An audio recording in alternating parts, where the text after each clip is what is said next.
গাজীপুরের কালিয়াকৈরে হামলা ও হুমকিতে প্রতিবন্ধকতা নিরপেক্ষ নির্বাচনের সংখ্যায় প্রার্থী সংবাদ সম্মেলন। মাসুদুর রহমানের রিপোর্টে দেখুন বিস্তারিত। গাজীপুরের কালিয়াকৈরে একাধিক হামলায় সমর্থকরা আহত ও নানা হুমকিতে নির্বাচনের প্রতিবন্ধকতা সৃষ্টি হচ্ছে এমন অভিযোগ তুলেছেন মোটরসাইকেল প্রতীকের চেয়ারম্যান প্রার্থী সেলিম আজাদ।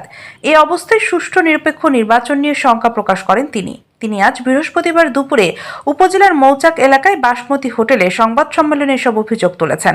এই সময় প্রবীণ আওয়ামী লীগ নেতা বীর মুক্তিযোদ্ধা আব্দুল ওহাব, উপজেলা আওয়ামী লীগের যুগ্ম সাধারণ সম্পাদক রফিকুল ইসলাম তুষার, বিশিষ্ট ব্যবসায়ী নূরে আলম সিদ্দিকী, সাবেক ইউপি চেয়ারম্যান আব্দুল হাকিম ও শাহাদাত হোসেন সহ জেলা ও উপজেলা আওয়ামী লীগের নেতাকর্মী ও সমর্থকরা উপস্থিত ছিলেন। এ বিষয়ে অভিযুক্ত চাপাইল ইউনিয়ন পরিষদের চেয়ারম্যান সাইফুজ্জামান সেতুর সাথে মুঠোফোনে বারবার যোগাযোগ করতে চাইলে তার ফোনটি অন্য কেউ তোলেন। কালিয়াকৈর থানার ভারপ্রাপ্ত কর্মকর্তা এএফএম নাসিম জানান, একটা হামলার ঘটনায় থানায় অভিযোগ হয়েছে। বিষয়টি তদন্ত সাপেক্ষে প্রয়োজনীয় ব্যবস্থা গ্রহণ করা হবে। এ ব্যাপারে সহকারী রিটার্নিং কর্মকর্তা ও উপজেলা নির্বাহী কর্মকর্তা কাউসার আহমেদ জানান, হামলার বিষয়ে অভিযোগ পেয়েছি। বিষয়টি তদন্ত সাপেক্ষে নির্বাচন বিধি মোতাবেক প্রয়োজনীয় ব্যবস্থা গ্রহণ করা হবে।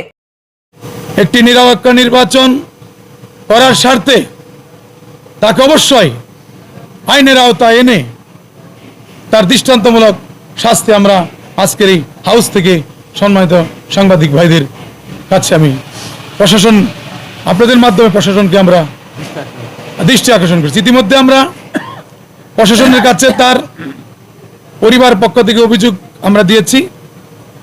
আমরা সহকারী রিটার্নিং কর্মকর্তা, আমাদের ভারপ্রাপ্ত কর্মকর্তা সকলের কাছেই আমরা তাকে লাঞ্ছিত করার, আমরা সেই যে করেছে তার শাস্তি আইনগতভাবে তার দৃষ্টান্তমূলক শাস্তি হয়, তার জন্য আমরা ইতিমধ্যে তার একটা অভিযোগ আমরা থানায় দায়ের করেছি।